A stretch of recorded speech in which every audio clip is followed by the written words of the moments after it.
Penilaian bibit Gemelina arborea oleh kelompok 7. Kualitas mutu bibit dapat dinilai dari mutu fisiologis atau mutu genetik. Penilaian mutu fisiologis dapat dinilai dari penampilan fisik bibit dan pertumbuhannya, sedangkan kualitas genetik dapat dinilai dari asal-usul benihnya. Jika bibit tersebut berasal dari sumber benih yang telah disertifikasi, maka kualitas genetiknya dinyatakan lebih baik. Parameter yang sering diukur untuk menilai kualitas mutu fisik fisiologis bibit adalah ukuran diameter batang, tinggi total, jumlah daun atau rasio pucuk, kekerasan batang, dan kekompakan media.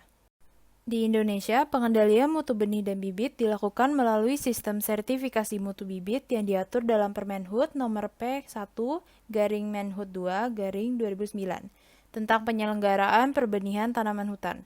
Pasal 47 menyatakan, setiap benih atau bibit yang beredar harus jelas kualitasnya dan dibuktikan dengan A. Sertifikat mutu untuk benih atau bibit yang berasal dari sumber benih bersertifikat, atau B. Surat keterangan pengujian untuk benih dan atau bibit yang tidak berasal dari sumber benih bersertifikat. Secara operasional, sertifikat mutu benih dan bibit tersebut memerlukan perangkat berupa standar uji dan standar mutu benih dan bibit.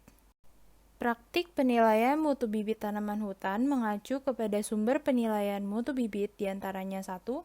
Peraturan Direktur Jenderal Rehabilitasi Lahan dan Perhutanan Sosial nomor P5/VZ/2009 tentang petunjuk teknis penilaian mutu bibit tanaman hutan Direktur Jenderal Rehabilitasi Lahan dan Perhutanan Sosial, atau 2.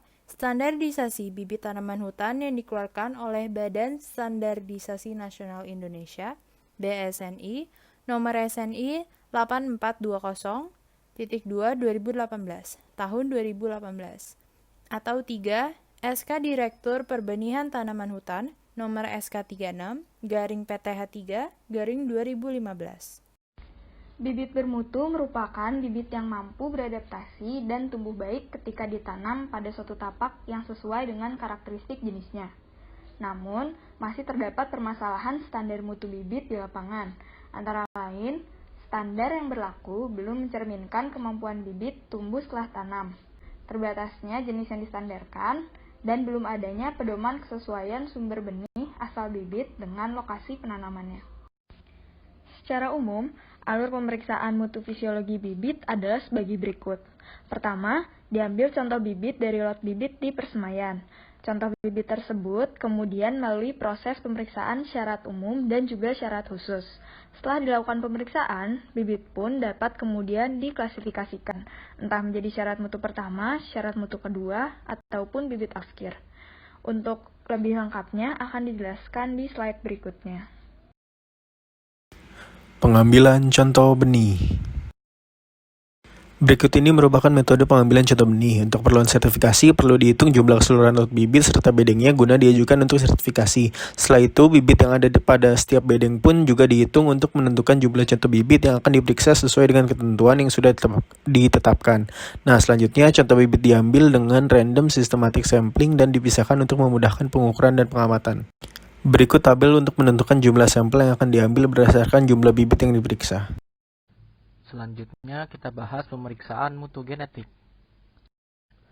Pemeriksaan mutu genetik memiliki tujuan memastikan bahwa bibit yang diproduksi berasal dari benih yang berkualitas dan unggul. Nah, untuk prosedurnya, yang pertama ada pengecekan keabsahan sertifikat sumber benih dan atau mutu benih yang digunakan sebagai materi produksi bibit. Yang kedua, jika benih diperoleh dari pihak ketiga, menunjukkan berita acara surat pembelian benih atau mengkonfirmasi kepada institusi yang menerbitkan sertifikat. Pengukuran dan penilaian mutu fisik fisiologis. Untuk melakukan pengukuran dan penilaian mutu fisik fisiologis, terdapat 2 syarat. Yang pertama ada syarat umum, yaitu bibit tunggal, bibit sehat, dan batang bibit berkayu, serta syarat khusus yang dilakukan pengukuran tinggi bibit, diameter bibit, kekompakan media, jumlah daun, dan umur. Alat-alat yang digunakan untuk melakukan pengukuran terdapat kalkulator untuk berhitung, kaliper untuk mengukur diameter batang, penggaris untuk mengukur tinggi batang, serta hand counter dan tally sheet untuk menuliskan data-data tersebut. Untuk menghitung jumlah daun digunakan perhitungan leaf crown ratio, yaitu panjang tajuk yang hidup yang ada daunnya dibagi dengan panjang total pohon tersebut, kemudian dikalikan 100. Selain itu, perhatikan juga kekompakan media dan kelurusan batangnya. Sebelum melakukan analisis data, terlebih dahulu ditentukan nilai standar bibit sesuai pedoman SNI dan Perum Perhutani. Nilai acuan standar tersebut dijadikan kriteria sebuah bibit agar dapat dikatakan memiliki kualitas yang baik dan sesuai standar. Dari contoh kasus yang kelompok kami gunakan adalah bibit Gemelina arborea. Nilai diameter, tinggi kekompakan, jumlah daun, dan umur tersebut didapatkan dari pedoman SNI sebagai berikut. Diameter harus lebih dari 4 mm, tinggi harus lebih dari 30 cm, kekompakan media harus utuh, jumlah daun harus lebih dari 3 pasang, dan umur harus lebih dari 3-6 bulan. Jika dari hasil analisis terdapat bibit yang tidak memenuhi standar tersebut, maka bibit tersebut digolongkan pada bibit tidak sesuai atau tidak normal.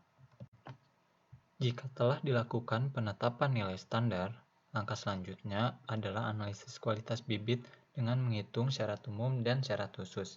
Penentuan kedua syarat tersebut diperlukan untuk menggolongkan bibit kepada kelas mutu yang dijelaskan di bagian selanjutnya. Cara menghitung syarat umum adalah dengan menghitung total bibit yang sesuai standar, yang meliputi keadaan batang harus lurus, bibit berkayu, dan bibit sehat.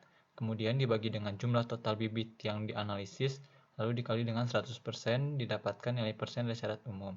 Selanjutnya dilakukan penghitungan dari nilai syarat khusus dengan melakukan rata-rata dari nilai perhitungan 4 standar bibit pada syarat khusus.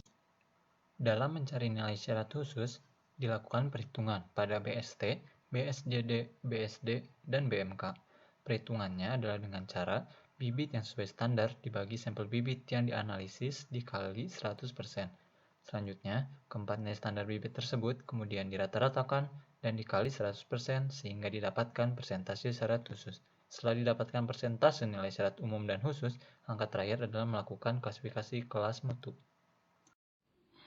Selanjutnya, penetapan standar mutu bibit yang dilakukan berdasarkan dua syarat, yaitu syarat umum dan syarat khusus. Syarat umum bersifat kualitatif, sedangkan syarat khusus bersifat kuantitatif. Syarat umum membedakan antara bibit normal dan bibit abnormal. Bibit normal adalah bibit yang berbatang tunggal, lurus dan sehat, dan pangkal batangnya sudah berkayu. Sedangkan bibit abnormal berbatang ganda, terindikasi serangan hama, penyakit, atau kurangan nutrisi, belum berkayu atau sudah berkayu tapi belum 50% dari tinggi bibit. Sedangkan syarat khusus dilihat berdasarkan beberapa parameter, yaitu pertama tinggi, lalu diameter, kekompakan media, jumlah daun, dan bibit yang disertifikasi harus memenuhi umur bibit minimal sesuai dengan jenis tanaman. Penentuan standar mutu bibit meliputi syarat umum dan syarat khusus, di mana pada syarat umum dibagi menjadi dua, yaitu untuk bibit normal dan bibit abnormal. Untuk bibit normal, batangnya tunggal, lurus, dan sehat, serta pangkal batang sudah berkayu. Sedangkan syarat untuk bibit abnormal yaitu batangnya berganda, terindikasi serangan hama, penyakit, kurang nutrisi, mati pucuk, dan batang belum berkayu atau sudah berkayu tetapi belum 50% dari tinggi bibit. Untuk syarat khusus meliputi tinggi, diameter, kekompakan media, jumlah daun, dan bibit yang disertifikasi memenuhi unsur bibit minimal sesuai dengan jenis tanaman. Kemudian, terdapat persamaan untuk syarat umum yang memperlihatkan persen bibit normal, yaitu jumlah bibit normal dibagi dengan contoh bibit yang diperiksa, kemudian dikali 100%. Kemudian, untuk syarat khusus, terdapat persamaan untuk melihat persentase tiap parameter. Rumusnya adalah bibit yang memenuhi parameter tersebut dibagi dengan contoh bibit yang diperiksa, kemudian dikali dengan 100%. Nah, kemudian pada syarat khusus, untuk menghitung rata-rata syarat khusus adalah dengan jumlah persen butir 1 sampai butir 4 atau parameter 1 sampai 4 dibagi dengan 4. Nah, kemudian berikut ini terdapat standar persyaratan Gemelina arborea, yaitu dengan diameter di atas 4 mm, tinggi di atas 30 cm, kekompakan media yang utuh, jumlah daun lebih dari 3 pasang, dan umur 3-4 bulan. Klasifikasi tingkat mutu dikelompokkan menjadi 3, yaitu tergolong mutu pertama apabila memiliki syarat umum lebih dari 95% dan syarat khusus lebih dari 90%. Tergolong mutu kedua, D, apabila memiliki syarat umum 75-95% dan syarat khusus 70-90%. Dan apabila tidak memenuhi P dan D tersebut, maka bibit merupakan bibit afkir, di mana sertifikatnya tidak akan diberikan. Sekian presentasi dari kami. Mohon maaf apabila ada kesalahan ataupun kekurangan. Nuhun pisan. Hehe.